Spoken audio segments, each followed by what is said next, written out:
having combined yoga and Aikido, for me, it has been about allowing my Aikido to settle, by not suddenly being, constantly in attack, but to actually just focus on my own body and then be able to bring that back to yoga.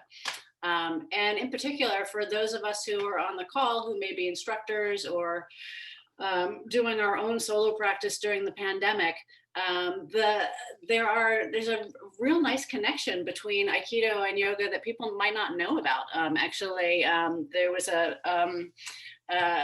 peer of O senseis who had studied yoga, Indian yoga, and brought it back to Japan. And so a lot of the warm-ups that we actually have inherited in Aikido actually have some roots in yoga as well.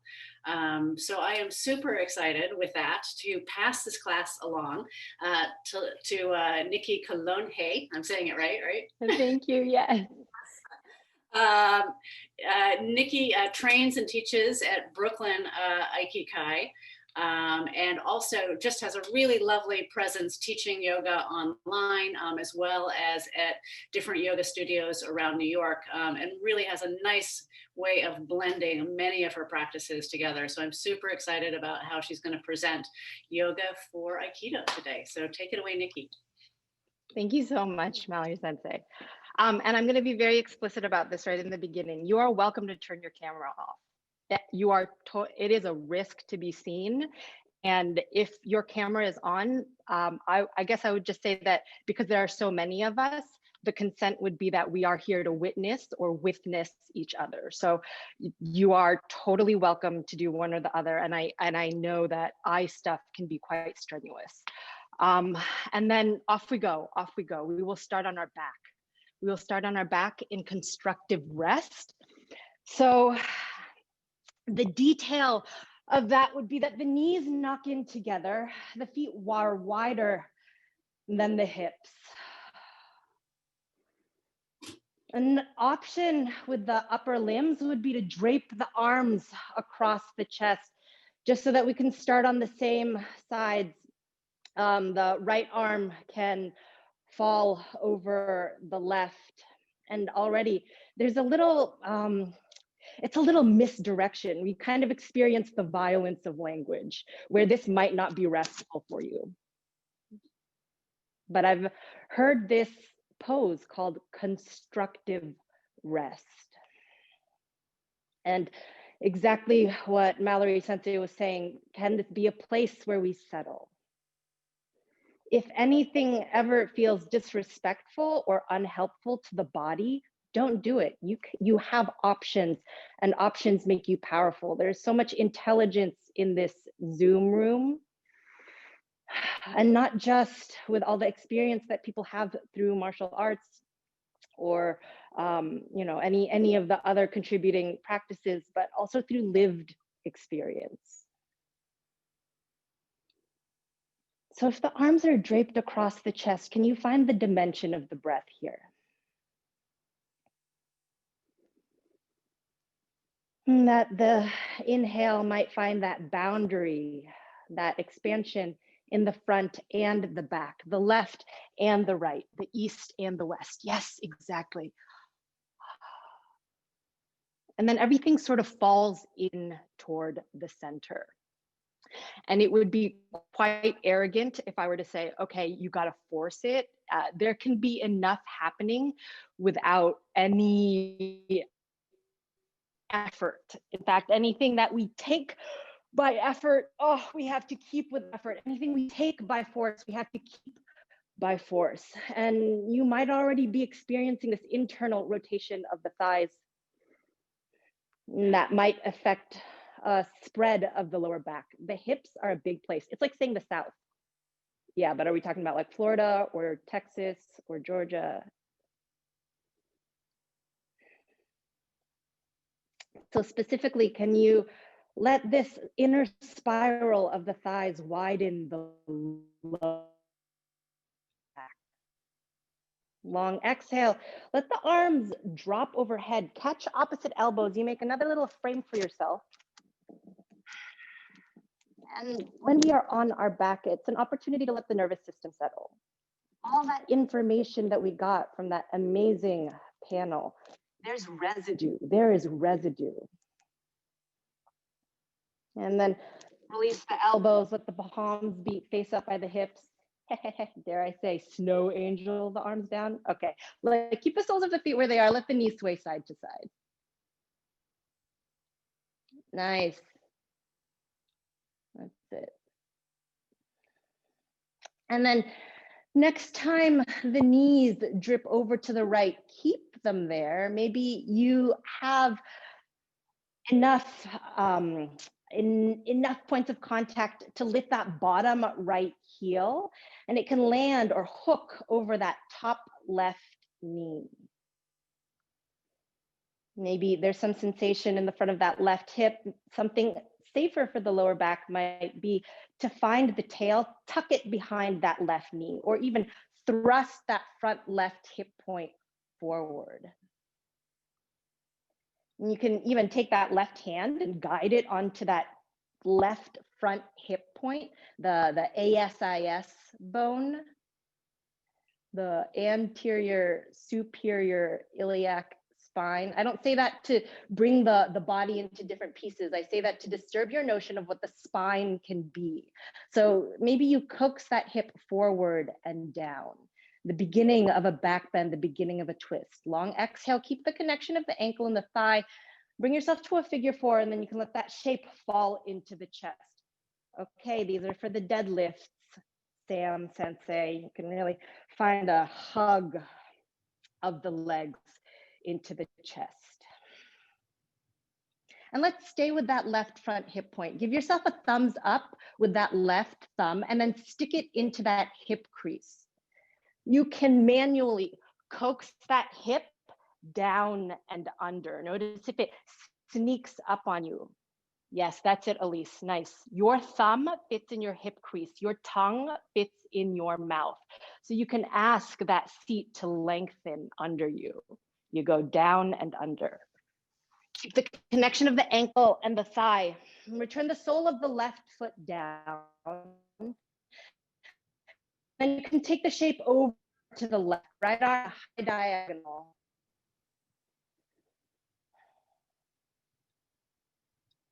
And the sole of the left foot comes down. Hug the right leg into the chest, maybe a little recentering of the pelvis here, and then kick the sole of the right foot up toward the ceiling.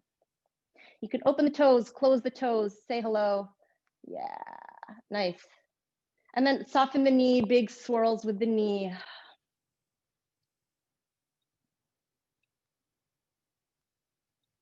Take your right thumb, give yourself a thumbs up, and then draw it into that right hip crease. Re-kick the sole of the left foot up toward the ceiling. And with your imagination, or manually with both hands, you can spiral the leg in, spiral the leg out. Internal rotation, external rotation. So Suzanne Sensei was talking about this, right? This spiral of the leg, or the way that the femur fits in the hip socket. It's different for everybody. The neck of the femur, the way that it inserts. And a joint is a conversation between two or more bones. So you can let this talk to you. Find that internal, external rotation. Notice if the hip wants to join the party and jut up, no problemo. You can always draw that thumb there. And then just notice, can you move the toes in a different direction than the knee? It's a sincere question. We're trying to find the laws of the land. I guess as in to say that to live indigenously is to honor the law of the land, and your body is the only land that your breath and your thoughts live on. So you might be able to notice that the knee tracks more or less over those second and third toes, maybe first toe, who knows. Long exhale, kick that heel up toward the ceiling, extend it forward and down, forward and down, forward and down. Extend the left leg long, kick through the heels here as though you're standing on the floor or the wall underneath you. Interlace the fingers behind the head. Lift the chest here, let the head fall into the arms. Okay, this is our ab blaster. From the tops of the thighs, lift the legs here. 3 rounds of breath, maybe 5 rounds of breath. It's a hollow out. The breath is so helpful, not just for oxygenating the blood, but for finding strength in the speaking voice and shaping the spine, helping with emotional content. Okay, long exhale, lengthen the lower limbs down, the upper limbs. 2 rounds of breath here, spread yourself on the ground. We are constantly settling. The body is constantly looking for equilibrium. Long exhale, let the knees soften, return yourself to constructive rest. Left arm drapes over the right. And you might notice the rhythm of the breath here. Let the arms fall overhead. Hold opposite elbows at the top. Take a moment, throw the elbows into the palms. Let the back saucers of the shoulder blades maybe widen over to their own side. Give yourself a yawn, a swallow, a blink. It's a frame to protect all those sense organs in the head. Widen the arms, snow angel the arms down by the side. And then let the knees sway from side to side. Keep the soles of the feet where they are. That's it. And let the knees flop over to the left. Maybe that bottom left heel hooks over that top right knee. It's a maybe, yes. And then you can also guide that hip with your hand. You can go to that top right front hip point. Encourage it to cast forward and down. Maybe you also imagine the tail tucks behind the knee.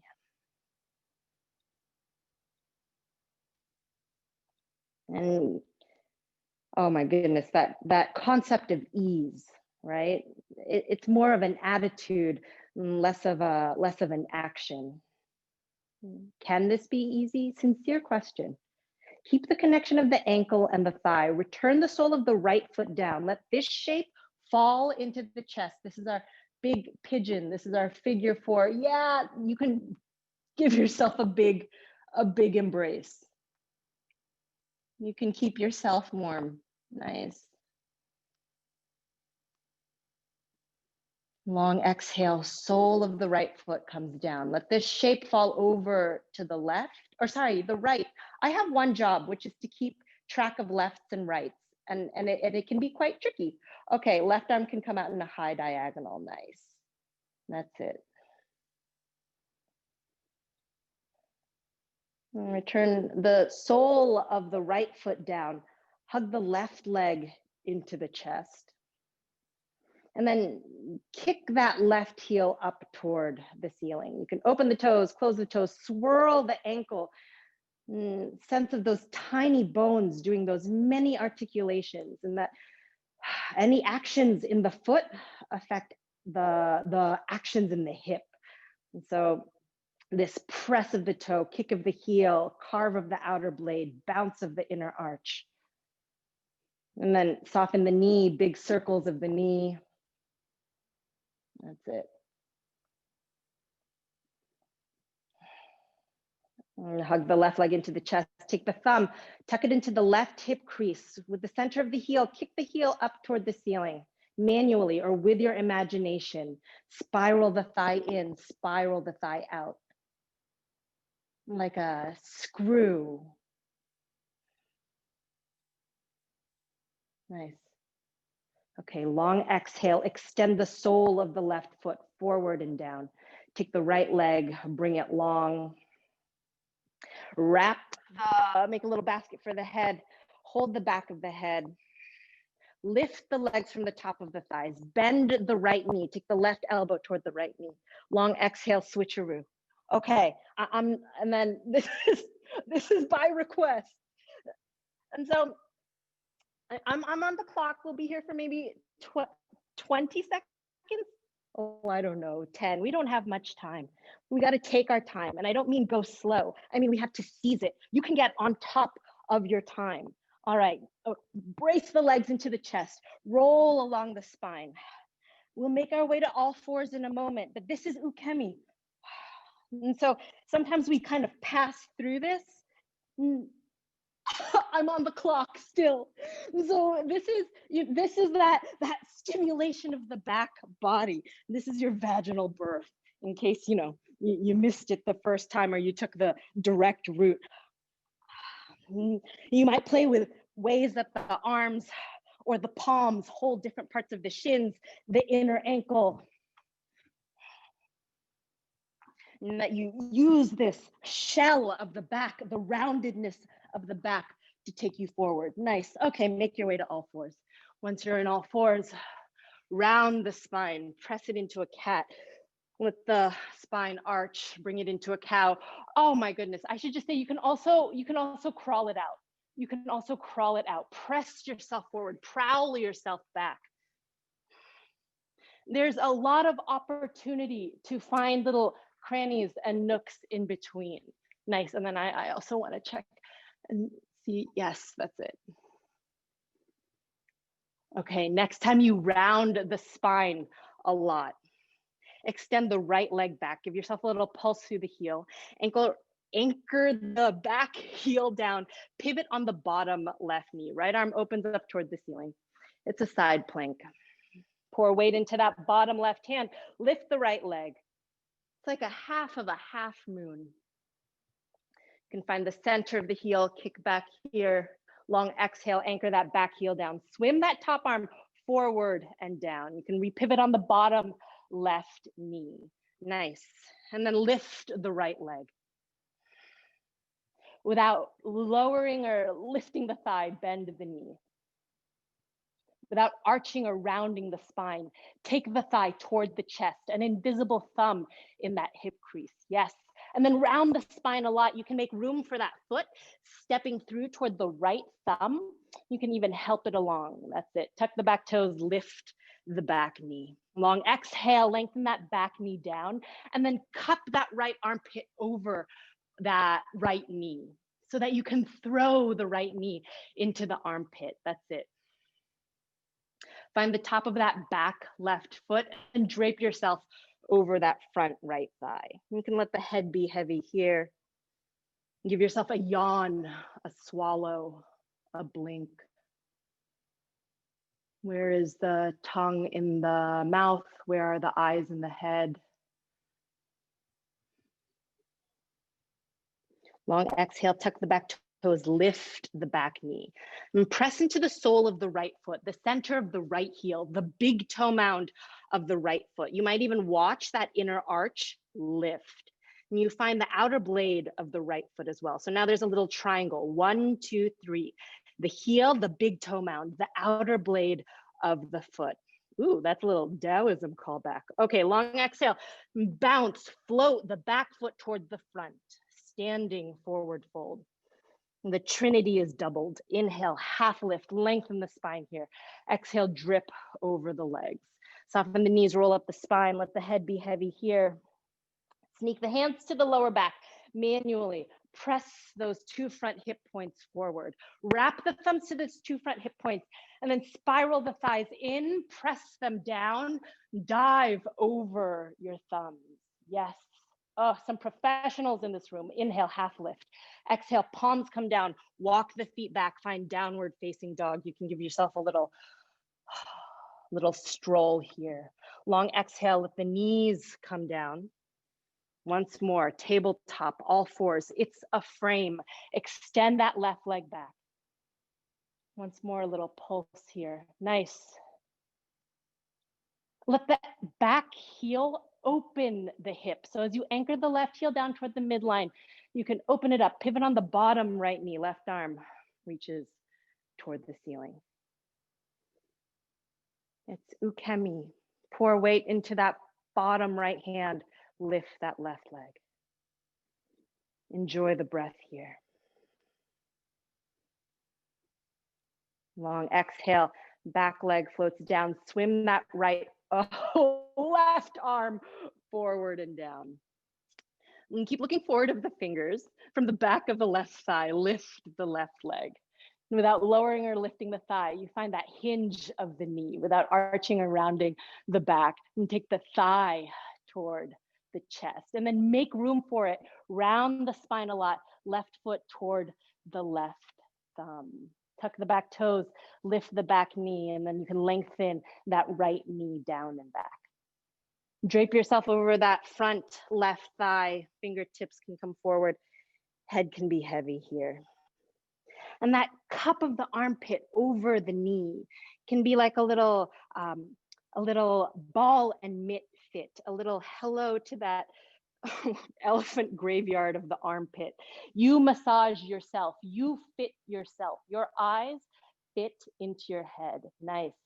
Long exhale, tuck the back toes, lift the back knee. Maybe you keep the connection of the thigh and the torso for as long as possible as you hook the left heel down, press into the big toe mound. Find the outer blade of the left foot. It's the top of the dome, the half of the arch. Bounce yourself forward, float that right foot toward the left.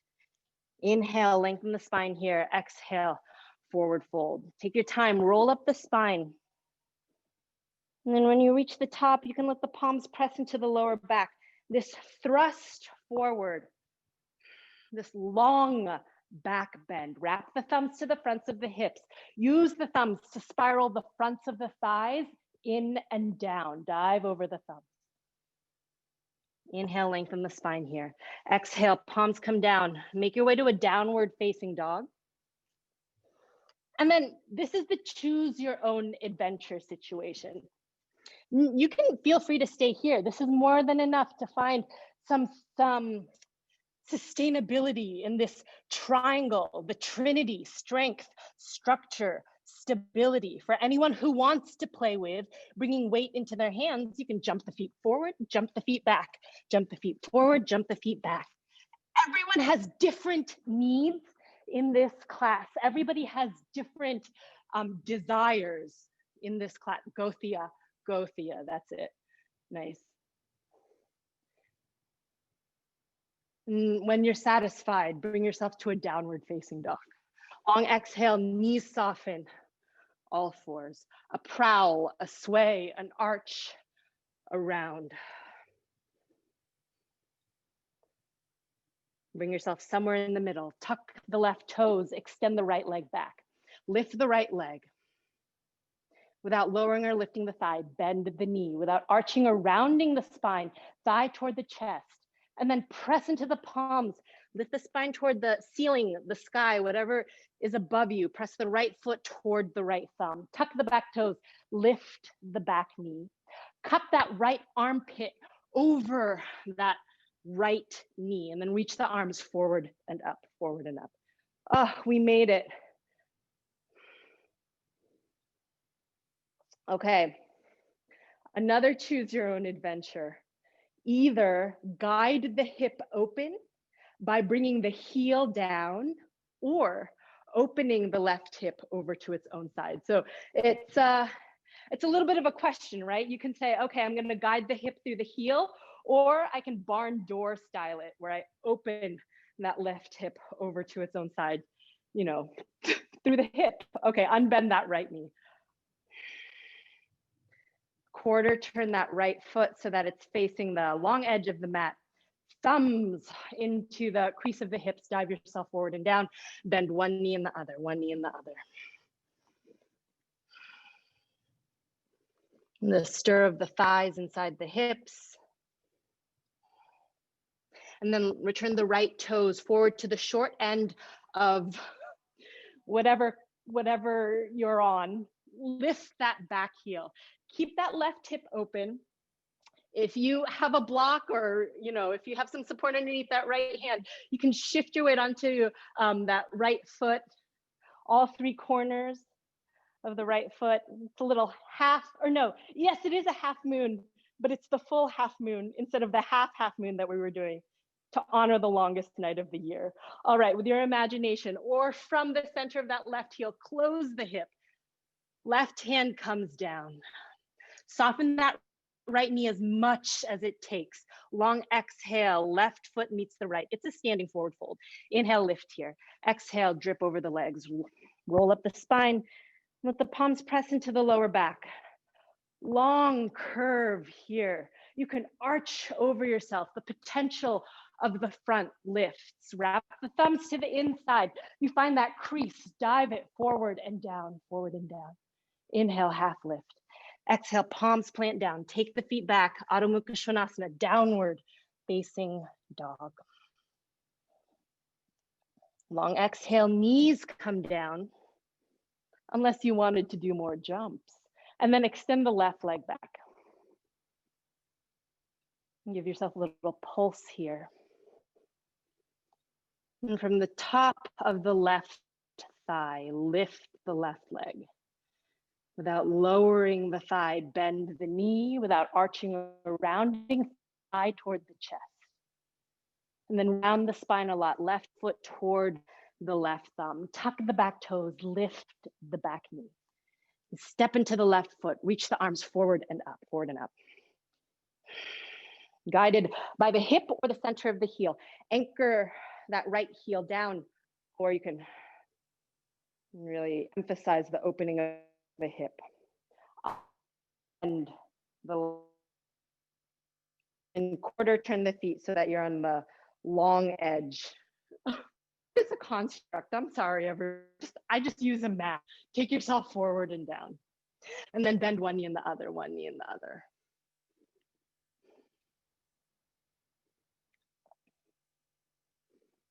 Oh, the conditioning of a mat. Okay. Option here as well is to take less and less weight into the arms. That embrace that you were doing before, maybe you find it now, little skandasana here.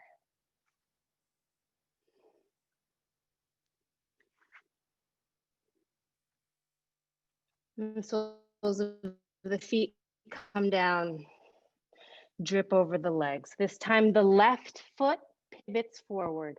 Lift that back heel. Reach the left arm forward, maybe so much that it cups that front knee. And then as you step into the left foot, shift your weight onto those left fingertips, maybe on a block. Maybe, I've got there's a little piano bench here.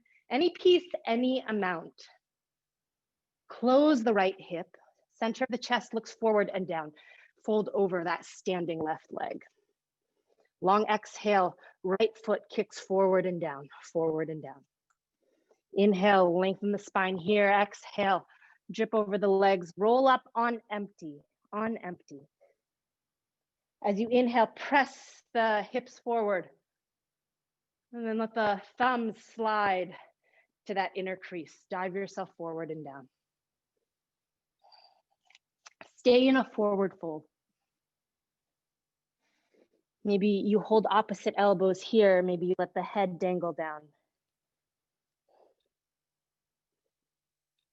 Some connection that might be comforting would be to slip the palms underneath the soles of the feet.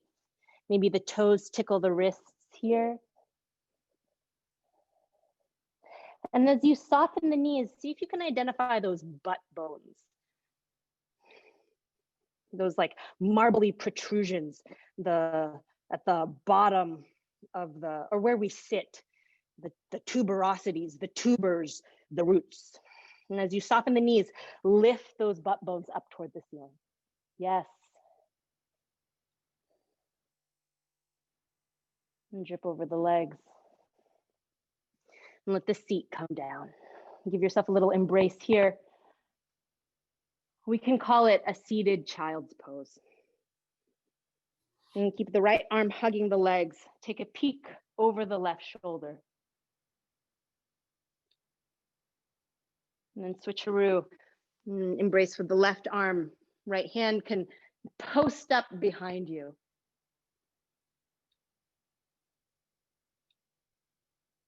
And then return yourself to center. Cross at the ankles, and then we'll find child's pose classic. So if anybody has seen Mallory Sensei's Yoga University Yoga for Aikido module, she put child's pose in there. Super important, not just for this, just for say, Saburi, but also bowing.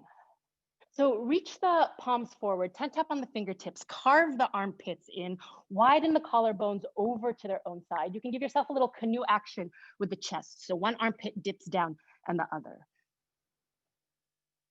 Those tubers that you found with your imagination, keep reaching them back. Fingertips over toward the right. Deepen that left hip crease. That's it. I see you, Neely Sensei. I'm looking at you. And keep the left hand where it is. Cross the right arm over it. So now X marks the spot. Your chin might be able to fit into the crook of your elbows as you wrap the arms once, maybe twice. Yes, Garuda with the arms. You can hold the opposite wrist, maybe even embrace yourself. The point is that there's this traction that you can find with that bottom left elbow, and that chest sinks through. If this is a lot for flexion in the knees, you can always cross the legs. Keep the seat heavy here. Cast that bottom elbow forward and up, forward and up. This is your sword. That's it. Yes. Almost as though those forearms are parallel to the ceiling. 2 rounds of breath here. Long exhale, elbows toward the belly button. Take the breath to the back lungs. And the way that the lungs are shaped, there's more room in the back than there is in the front. Let the shoulder blades glide off the back. Elbows sweep over to the right, over to the west. You can hook the chin over that far left shoulder. That's it. And then switcheroo, take the elbows over to the left. Hook the chin over that close right shoulder. A little tension, a little net, a little mesh. Long exhale, hold opposite elbows at the top. Swim the arms behind you. Little thrust forward of the hips. We'll call it a baby camel. You'll have a chance to do like a grown-up camel in a moment. Okay, hinge the hips and then take yourself forward and down. Return to child's pose.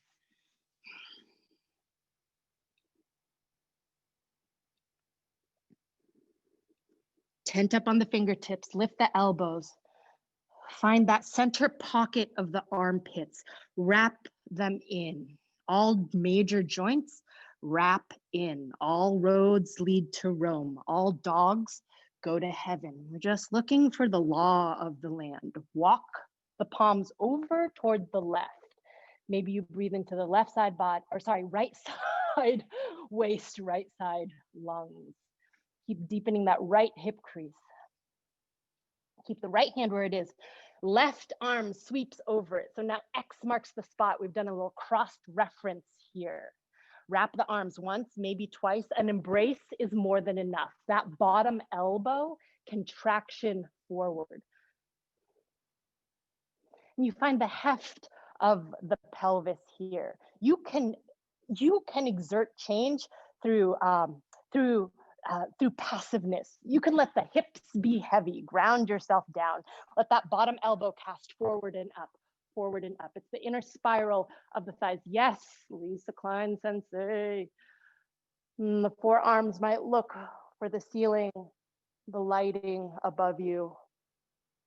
Round the spine a lot. Elbows go south, south for growth. So we went north for strength, south for growth. Elbows move over to the left, over to the east for knowledge. We place meaning in directions all the time. We place meaning on the body all the time.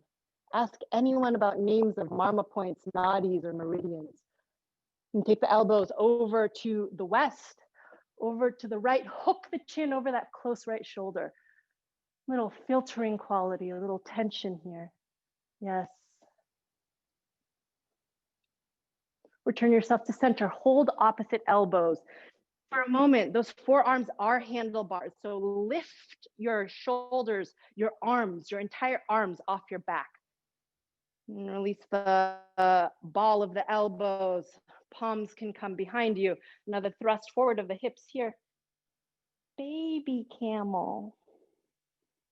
Okay, as promised, grown-up camel, if you want it, you can let the toes tuck underneath you. The offering will be this.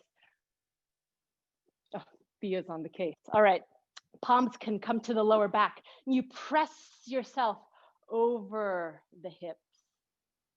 And thumbs can wrap around. You crease the seat down.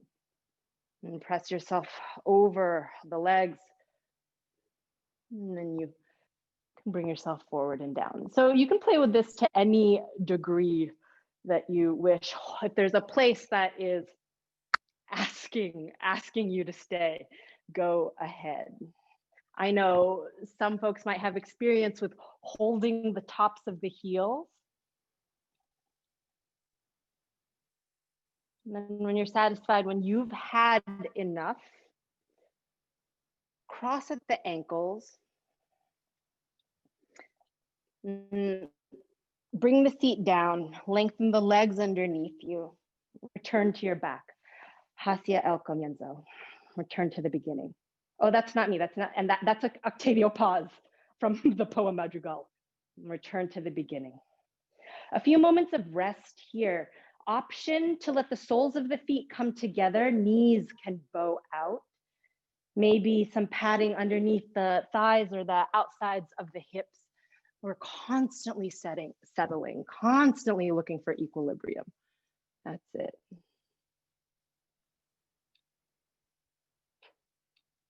Know that you're breathing in, know that you're breathing out.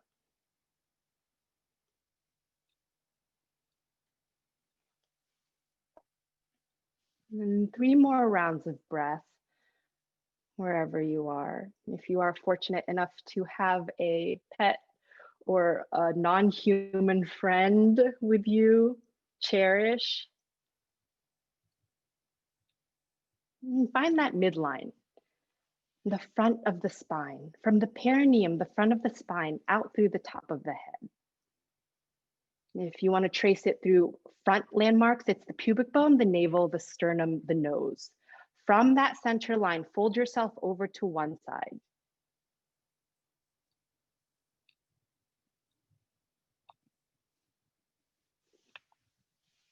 And take your time, press into the palms, and the head can come up last.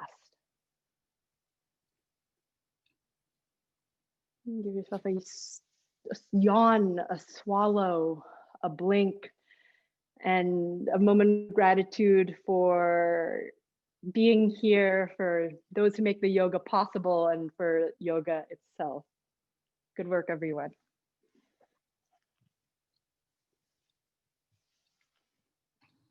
Hi, Nikki. Thank you so much. Beautiful, beautiful class. And I think it was a perfect use of our any Q&A time was for resting time, which is really such a great way to do it. For sure. I have to say too, if folks want to follow up with Nikki, just to learn a little bit more about this practice, and also just connecting with the beautiful poetry of the anatomy and the language that she uses, if you could type your website into the chat for folks, and actually all of the instructors today, if you wouldn't mind kind of sharing in the chat a way that people can engage with you online. It's a really great way to kind of keep our cross training going, keeping the connection that we're creating during the Winter Solstice seminar, so that we all can kind of find each other and really develop and bring these practices into our training, especially during a time that we are all in lockdown and finding how to restore and rejuvenate ourselves in our practice. So Nikki, do you have anything that you want to say before we shift it out? Oh, it's a delight to be here. Really, I feel so inspired to be here. Yay.